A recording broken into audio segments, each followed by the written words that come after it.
We're going to see if Sims 3 can last on free will for 30 straight days. Not 30 sim days, 30 real days. This experiment was almost impossible to pull off, as you're about to see in this video.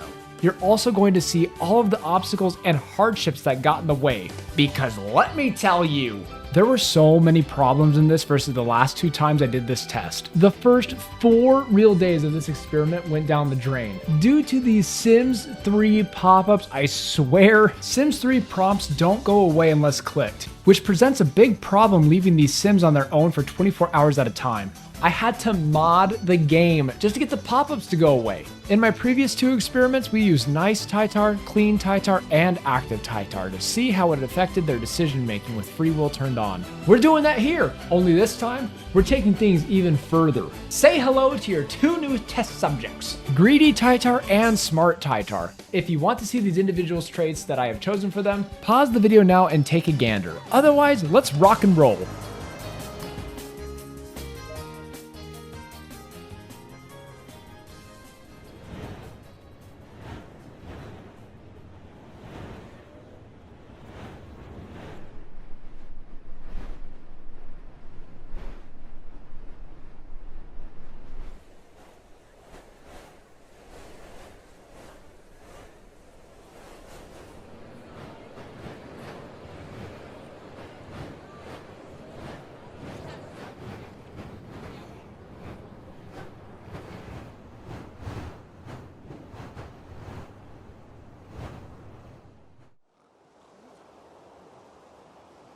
So unlike Sims 2, Sims 3 was able to make it a full 24 hours on free will with all 5 Sims surviving.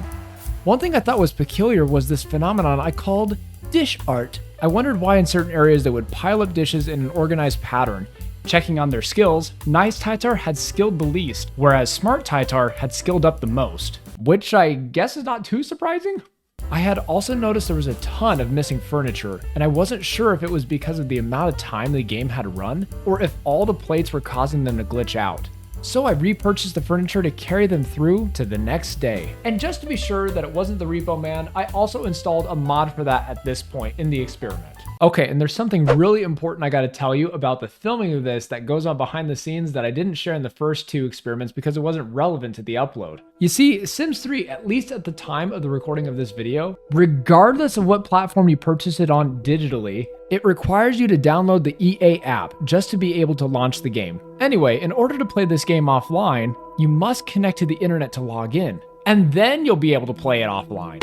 And if that makes no sense at all, welcome to the club. The computer I was using for this experiment is running around the clock. I postpone all the updates in the world from every program I've got on there, but it always finds ways to minimize the game I'm playing to let me know, "Hey buddy boo, do you want to update this useless software you never use?" Then I say, "No, silly software, I never use you. I'm disconnecting from the internet to prevent you from reappearing." And this should be fine, right? I've signed into the EA app, opted to use the EA app in offline mode, and then I disconnected my internet connection.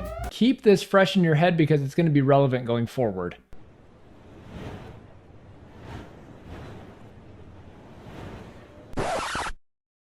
So I came back to find day 2 had been cut short. I wasn't sure how long it had been like this, but it appears the EA app had some kind of glitch. No worries though. The game was just minimized down here. I could just ignore this pop-up and write it off as a one-time glitch. Because after all, the game was still open and I was already signed in. And because the error code was already up, that was that. I mean, the same error code can't pop up twice. So I thought I'll just ignore it and keep on playing.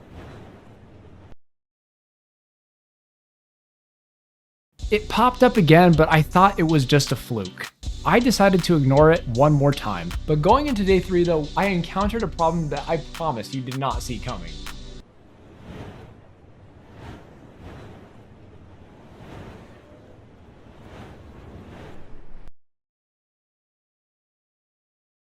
So let's watch back what's happening here. I am not controlling the camera at this point. I'm not even here as this is happening.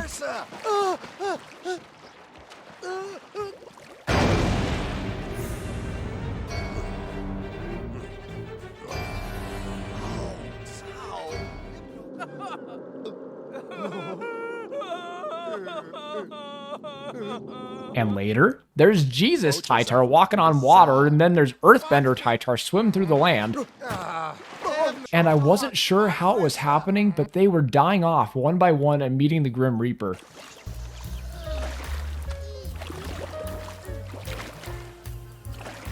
So I drew the conclusion that perhaps they were all drowning.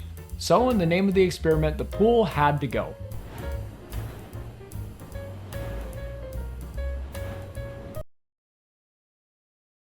I came back and I fought off the urge to smash my computer into smithereens. We're only at day 4 in this experiment, but remember, I had already trashed 4 entire real days of footage because of the dang pop-up issue I was dealing with. And now I was getting worried that this upload wasn't even gonna work. At the time I was thinking there is no way this could keep popping up like this. The EA app has no internet. It threw up several error codes. So I left the game to run again and...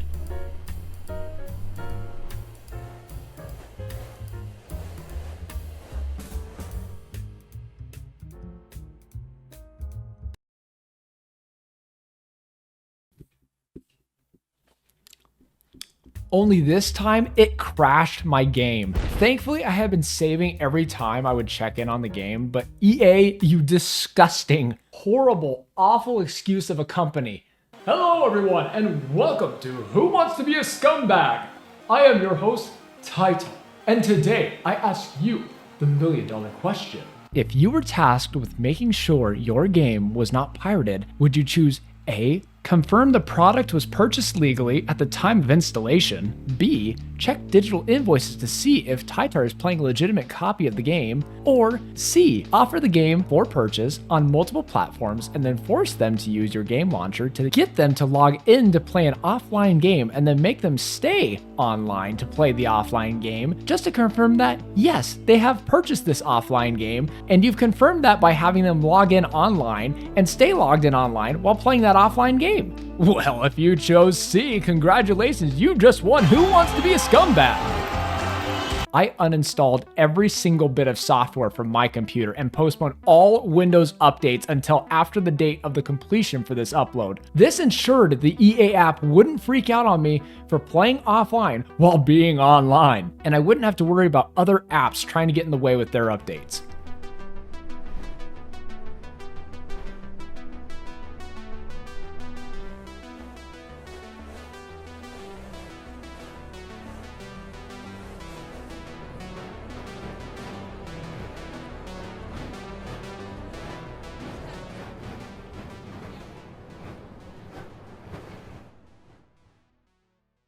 To my relief, they had made it again and the app had not crashed. Earlier on, I had added more toilets because I saw they were getting clogged and disgusting, which seems to be a Sims staple in all 3 of the games.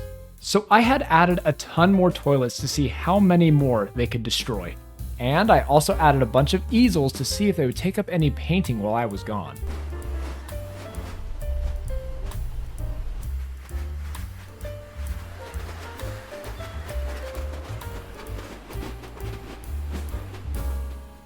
I was very happy to see everyone was still alive. The Sims were doing quite well, not dying and keeping their moods relatively stable. At this point, the game was getting noticeably laggy.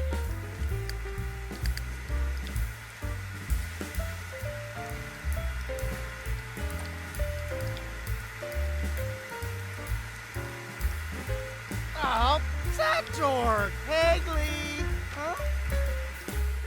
They did use most of the easels and the toilets were definitely getting destroyed. It was at this point I decided to get them all jobs, different jobs in fact, just to see how things would play out.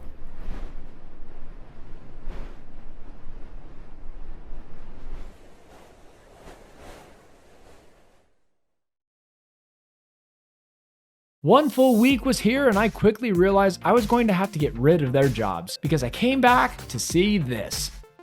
See, in Sims 1, it's a blessing and a curse, because any prompts that pop up after a short while will actually auto-click and choose something for you and just move on. In Sims 3, however, it will stay there until you click something.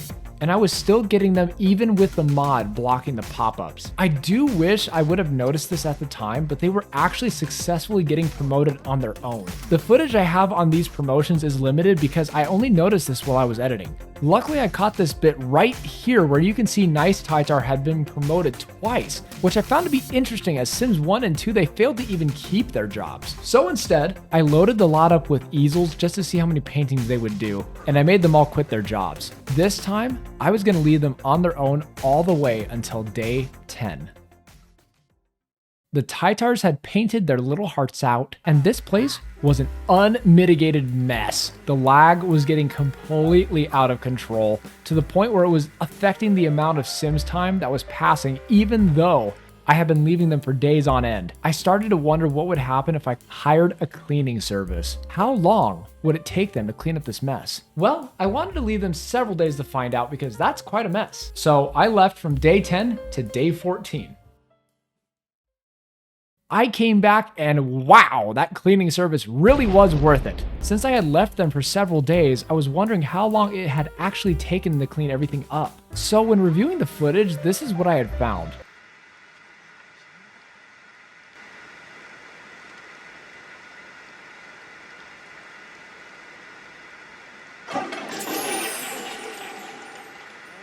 That is one effective cleaning service. But I missed my plate art, so I fired the service and let it run one more day. Ah, familiarity at last. That is some gorgeous plate art. So it's time to really put these guys to the test. Can they take care of a baby? Maybe it would do better than Sims 2, which was surprisingly able to keep a baby for quite some time before losing it to protective services. The Tytars adopted a little one. I named it Subscribe. Would they be able to care for the baby as well as themselves for the next 24 hours? And to my absolute surprise, they managed to keep the baby alive the entire time, as well as themselves. You know, something I didn't mention earlier is Sims 3 has a robust aging system that you can customize or even turn off in the settings. At the very beginning of this whole thing, I turned off aging so that way they wouldn't die of old age. Since they were able to take care of this baby, I wanted to see if they could take care of it all the way until it was a teenager. So I enabled aging and adjusted those settings. And how would they fare then? Okay, this game and its freaking prompts. I was committed to this experiment and making sure we saw what was gonna happen. I changed my entire life schedule and checked it multiple times a day just to click through these dang prompts.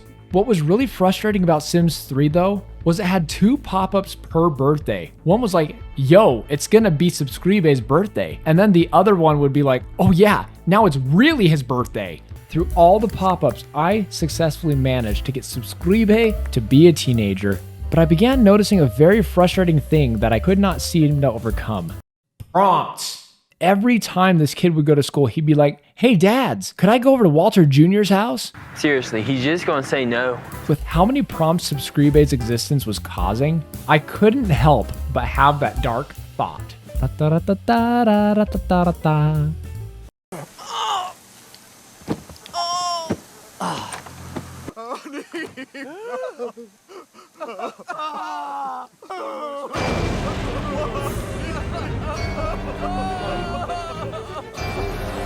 Once that was settled, I noticed something quite odd had been happening. Smart Tytar and Active Tytar were off the lot in faraway places. I had no idea what they were doing and what they were doing out there, but I thought it was worth mentioning here. And I couldn't help but wonder what was left of this experiment. They were surviving better than Sims 1 and 2. I had conquered all of the great foes, which were the pop-ups, the EA app, and the pool was deleted. These Sims were unstoppable. So I thought I could just let this play out all the way till day 30, or I can make it Hunger Games style, where I see how long they can last without a fridge, a stocked buffet table, and a phone on the wall. If they could order pizzas in Sims 1, they could do it in Sims 3, right? Here was the truest test. Could they make it? And if they couldn't, who would win out over the other Tytars? So I left it for the remainder of the 30 days. And this is what I came back to. Bloody!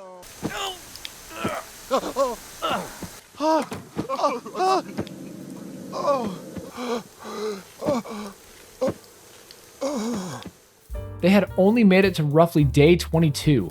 I was honestly shocked that they didn't try to call for pizza or leave anywhere like we had seen before. One thing I can say though, throughout all of this experiment, Smart Tytar was consistently the most skilled and also lived the longest, which is worth pointing out. So what was your biggest takeaway from this video? And did you know that choosing smart characteristics for your sim will actually make them perform better on free will? Even survive longer in harsh conditions. And now let's hope that this is possible in Sims 4.